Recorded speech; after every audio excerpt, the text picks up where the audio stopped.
Morning guys, I hope you're doing okay and your week has started well. Our passage this morning is Acts 12 verses 1 through to 11.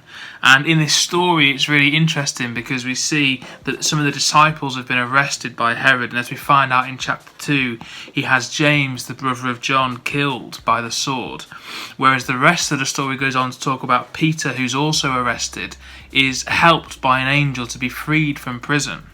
And I think this one story encapsulates perhaps one of the oldest questions that persists amongst humanity, which is why is it that one person here, James, is left to die whilst Peter seems to be saved by God? And the tension is this, that we as human beings can never have, I don't think, a fully formed answer to this. It's the mystery of God. It's understanding that for whatever reason at that time, God allowed James to be restored to him, to return to heaven and to glory, whereas he needed Peter to go and do and achieve something else. And that's really hard to sit with, that tension sometimes. But it's what we've got to do. These ancient stories come to us and they show us what it is that we can't possibly understand until ultimately we're sat in heaven with God and he explains these things to us. It's not an easy thing to sit with, but it's not a new thing, it's an old thing.